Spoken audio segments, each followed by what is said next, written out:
आदरणीय दर्शकबिन नमस्कार। सदा चाहिँ आज पनि म यहाँलाई एउटा महत्त्वपूर्ण जानकारी लिएर उपस्थित भएको छु। आजको विषय रहेको छ माङ्गलिक दोष भए तापनि कस्तो अवस्थामा माङ्गलिक दोष भङ्गको अवस्था बन्छ अथवा माङ्गलिक दोष लाग्दैन।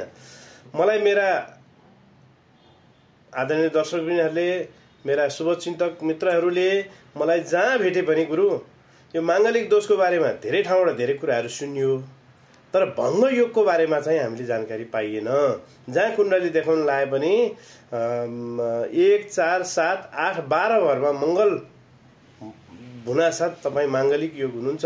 तपाईँलाई चाहिँ अमाङ्गलिक केटा अथवा केटीसँग बिहा गर्यो भने तपाईँलाई वैवाहिक सम्बन्ध बिग्रिन्छ भनेर भन्नुहुन्छ।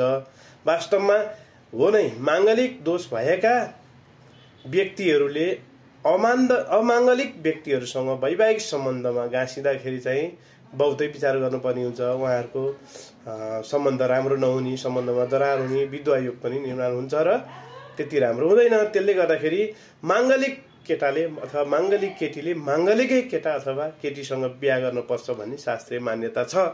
तथापि म एउटा यहाँहरूलाई माङ्गलिक दोषको बारेमा श्लोकबाट व्याख्या गर्न चाहन्छु। लग्ने ब्याए च पाताले जामिन्द्रे चष्टमे कुजे कन्या भर्ती विनाशाय भर्ता कन्या विनाशक भनेको छ।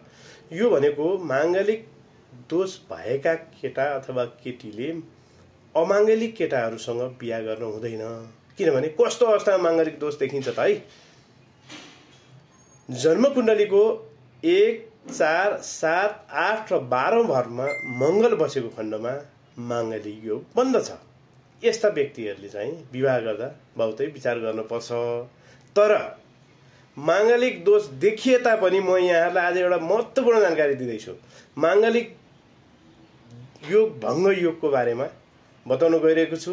भिडियो पुरा हेर्नुहोला र मलाई जसले सोध्नु भएको छ, इनबक्समा मेसेज गर्नुभएको छ, प्रत्यक्ष भेटेर भन्नुभएको छ, उहाँहरूलाई यही भिडियो मार्फत मैले माङ्गलिक दोष भङ्ग योगको बारेमा महत्त्वपूर्ण जानकारी दिन गइरहेको छु। जस्तो हो, माङ्गलिक भङ्ग योग कस्तो अवस्था हुन्छ। 1, 4, 7, 9, 12 भावमा चाहिँ शनि ग्रह बसेमा चाहिँ यो माङ्गलिक दोष लाग्दैन, भङ्ग बन्छ। त्यस्तै गरी 5 वटा छ, म 5 वटा मात्रै क्रमशः भन्दै जान्छु। दोस्रो नम्बरमा के छ भने चन्द्रमा र शुक्र दोस्रो घरमा बसेमा पनि माङ्गलिक दोष भङ्ग हुन्छ।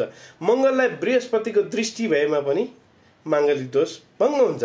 त्यस्तै गरी 1, 4, 7, 10 केन्द्रमा राहु गएर बसेको खण्डमा पनि माङ्गलिक दोष भङ्ग हुन्छ। र मङ्गल र राहु सँगै बसे तापनि माङ्गलिक दोष लाग्दैन र माङ्गलिक दोष भङ्ग हुने योग हुन्छ। यो चाहिँ त्यस्तै बृहत ज्योतिषमा के भनेको छ भने 1, 4, 7, 8, 12मा शनि भयो भने पनि भौम दोष लाग्दैन भनेर शास्त्रमा व्याख्या गरिएको छ।